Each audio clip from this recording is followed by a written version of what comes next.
کیا تم نے کبھی محسوس کیا ہے کہ تمہارے ذہن میں ایک ہی چہرہ، ایک ہی دعا، ایک ہی خیال بار بار ہے؟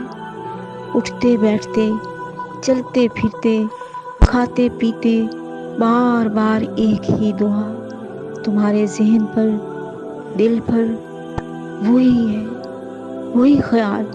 تم نماز پڑھتے ہو تو نماز میں بھی وہی تصور، نماز میں بھی وہی دعا، کسی سے بات کر رہے ہو تب بھی سوچوں میں وہی ہے۔ ایسا کیوں ہے؟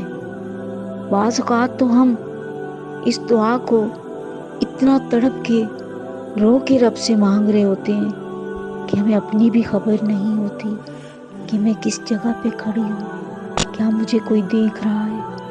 یہی وہ لمحہ ہوتا ہے جب دعا سیدھی عرش تک جاتی ہے۔ اللہ تعالیٰ نے قرآن پاک میں اس لیے فرمایا ہے، امن یجیب المضطر اذا دعاہ ویکشف السوء، بھلا کون ہے کس کی پکار پر پہنچتا ہے؟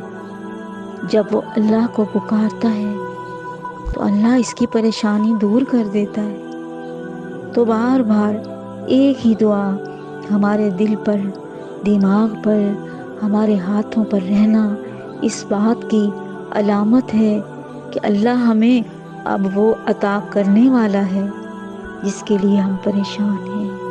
اس لیے تو اللہ کی ذات نے تمہارے دل میں، دماغ میں اس بات کو مانگنے کے لیے رکھا ہوا ہے، مانگنے کی توفیق دے رہا ہے۔ اگر وہ چاہتا تو ہمیں مانگنے کی توفیق ہی نہ دیتا، کیونکہ اللہ سے مانگنے کی توفیق تو خوش قسمت لوگوں کو ملتی ہے۔ اس در پہ فریاد کرنے کی، اس در پر دامن پھیلانے کی، اس در پر آنسو بہانے کی، یہ لمحے ہر ایک کو نصیب نہیں ہوتے۔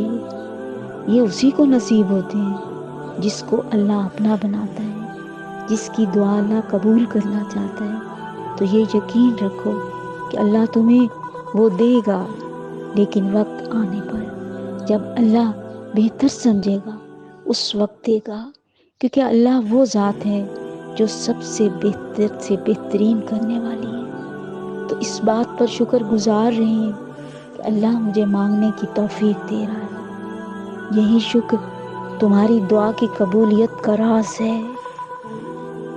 یہ یقین، یہی تقویٰ، یہی توکل، یہی بھروسہ تمہیں سب کچھ عطا کرے گا، اس دعا کے ساتھ کہ اللہ سب کی خواہشات کو پورا کرے، اللہ تعالیٰ سب کی تڑپ کو قبول فرمائے، اور اللہ جلدی قبول فرما لے، کیونکہ ہم انسان بے صبرے بھی تو ہیں نا۔ تو اللہ ہم پر ترس کھائے، ہمیں جلدی عطا کر دے، جس کی تمنا جس کے دل میں ہے۔